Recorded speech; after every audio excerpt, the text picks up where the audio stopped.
Okay, so first thing you need to do for this assignment is you actually just need to go pick a article. I picked this one, An Open Letter to the NFL's Owners. But in it, you can see it's under the sports section. But this is from The Guardian. So you can pick anything. We're going to go through this one together and look at rhetorical questions and how the rhetorical questions help the author fulfill his purpose and connect to his audience. So, Open Letter to the NFL's Owners by Kareem Abdul-Jabbar starts off with, to deny professional athletes the right to express dissent in a peaceful manner is a disgrace to the Constitution, the opposite of patriotism, and shameful moral weakness. So it starts off with, I feel like that's probably its thesis statement. It sounds like a thesis statement.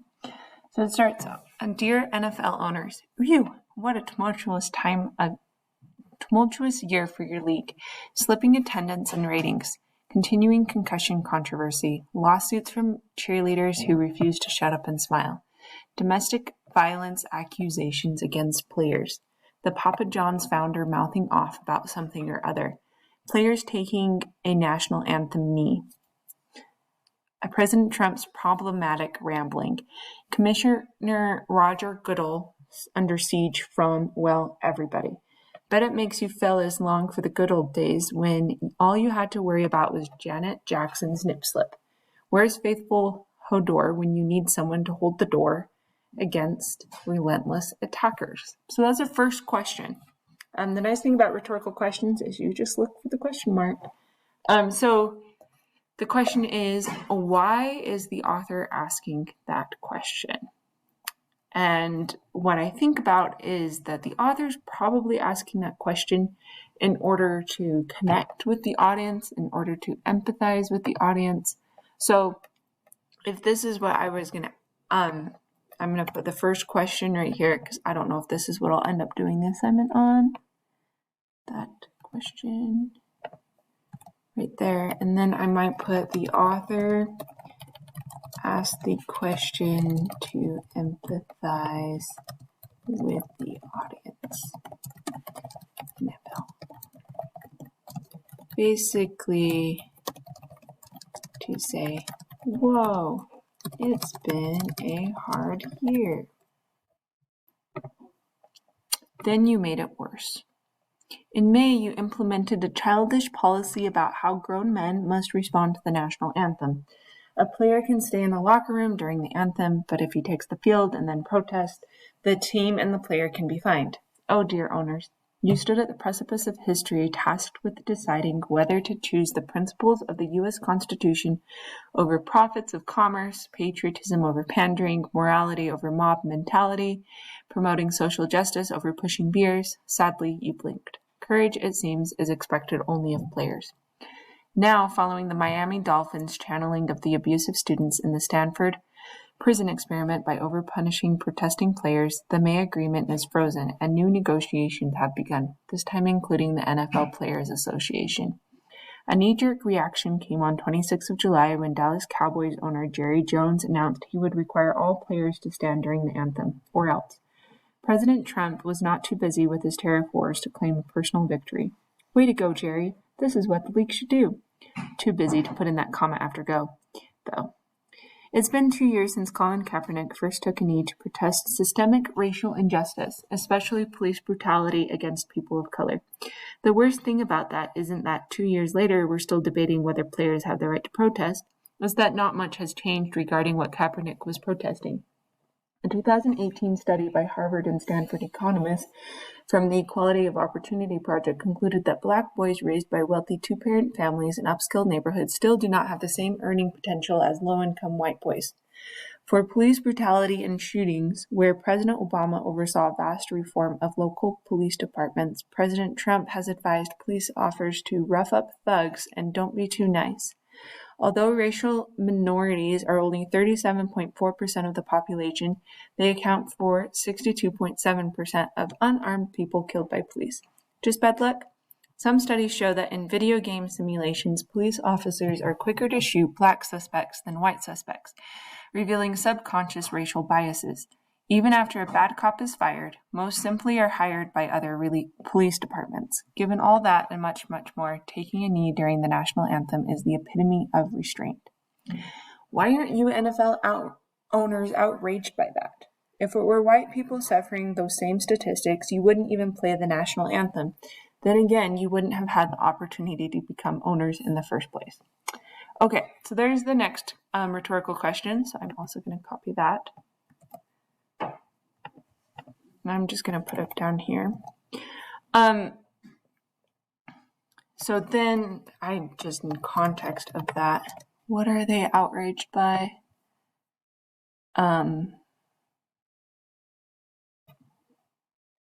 Taking a knee.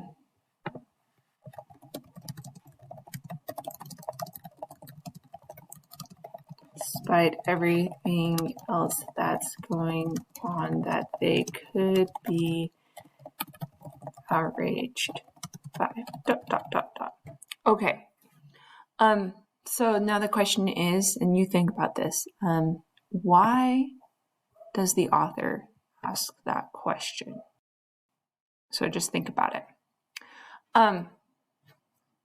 I don't know what you decided, but what I decided is the author asked this question in order to demonstrate the contrast between taking a knee and everything else that's going on politically, and how taking a knee is actually pretty tame, and yet that's what the NFL owners are choosing to fixate on.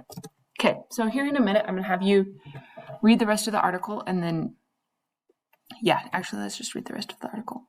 So I'm going to keep on reading, and then there's one more question. It's actually down here, and I'm actually going to have you write about why the author asked that question.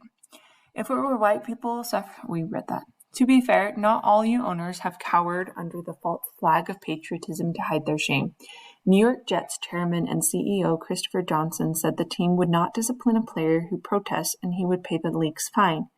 Giants co-owner Steve Tisch has also said that his players will not be punished for protesting during the anthem. Jeffrey Lurie, owner of the Philadelphia Eagles, released a statement vaguely supporting his players' right to influence positive change. Jed York, the CEO of the 49ers and the sole abstentee from the May vote, has not elaborated on the club's policy. I'm sure your players appreciate your loyalty to them. The rest of us respect your integrity in the face of political pressure. And there is the $90 million the NFL has earmarked for social justice causes over the next 7 years. Ironically, the other owners remind me of the hipster who got a Japanese character tattooed on his neck thinking it said loyalty, but it actually said noodles. They think they're showing strength, patriotism, and soothing ruffled fan feathers, but they're actually saying noodles. To deny players the right to express their frustration in a peaceful manner is a disgrace to the Constitution, the opposite of patriotism. By compromising ethics to economy, you show moral weakness. And if you think you're appealing to your fan base, you might be doing the opposite.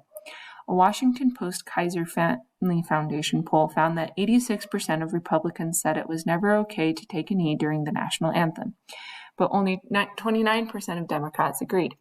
About 69% of African Americans said protests of the anthem were sometimes acceptable, but only 42% of whites agreed.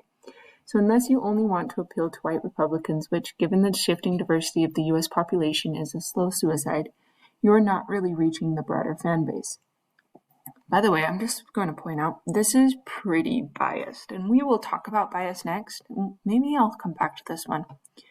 Anyway, we all are entitled to our opinions, but when those opinions translate into actions that affect the whole community at large, we have a responsibility to scrutinize those opinions, to hold them to a higher standard of reason. Denying your players the freedom to express their concerns sends a clear message that you don't value your Black players' values. You're telling them that they must abide by your white perception of social justice. This is really strong language. Woo. Even though you have no experience with the kind of institutional injustice that robs their community of lives, hope, and a future. You are owners in that you own the franchise, but you don't own the players or their hearts and minds. I'm reminded of the song from protest singer Phil Ochs. I'm gonna say it now.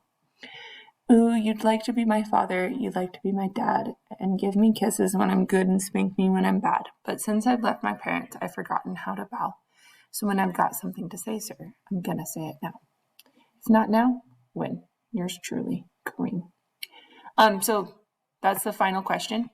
So just think about why did the author ask that question, and what is he trying to say with that question? And I think we are going to read this again next. Not read all of it again, but this article, I picked it because it uses a lot of rhetorical elements.